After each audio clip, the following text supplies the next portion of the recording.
सांगली जिल्ह्यातल्या मिरज तालुक्यात बेडग इथं 2 वृद्ध राहत असलेल्या घरात चोरीचा धक्कादायक प्रकार घडला। यामध्ये सोन्याचे दागिने आणि काही रोख रक्कम, साड्या अज्ञात चोरट्यांनी लंपास केली। याबाबत अधिक माहिती अशी, मिरज तालुक्यातल्या बेडग इथं शिंदेकुडी वस्ती इथं दत्तात्रय उमाजी पाटील वय 62 आणि त्यांच्या पत्नी छाया हे दोघे जण राहतात। मध्यरात्री 2च्या सुमाराला अज्ञात चोरट्यांनी त्यांच्या नव्या स्लॅबच्या घरातल्या तिजोरीतून सोने आणि रोख रक्कम, साड्या, चांदीची भांडी लंपास केली।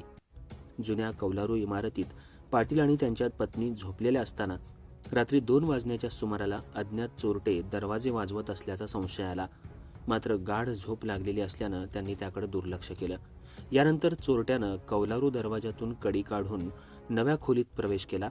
यावेळी कपाटातल्या सुटकेस शेजारच्या कॅनॉलवर आणून टाकून यामधून किल्ल्या घेऊन पुन्हा तिजोरी उघडत गंठण, कानातल्या रिंगा, चेन, अंगठ्या, चांदीची भांडी आणि 4000 रुपये रोख तसंच काही महागड्या साड्या लंपास केल्या।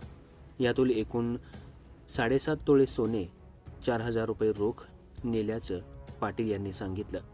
चोरी करत असताना शेजारच्या कुटुंबाच्या दरवाजांना अज्ञात चोरट्यांनी बाहेरून कडी लावली होती। सकाळी उमाजी पाटील यांच्या पत्नी छाया पाटील उठल्यानंतर चोरीचा प्रकार उघडकीला आला। त्यानंतर त्यांनी शेजारच्या कुटुंबाला लावण्यात आलेली बाहेरची कडी काढली। आधीही पाटील यांच्या घरात महिन्याभरापूर्वी चोरीचा प्रयत्न झाला होता। आज घडलेल्या चोरी दरम्यान परिसरातल्या अन्य 4-5 घरांमध्ये चोरीचा प्रयत्न या चोरट्यांनी केलाय।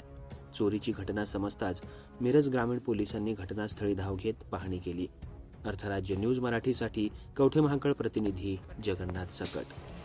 रात्री 2च्या सुमाराने चोरट्याने येऊन 7.5 सोनं लंपास केलं।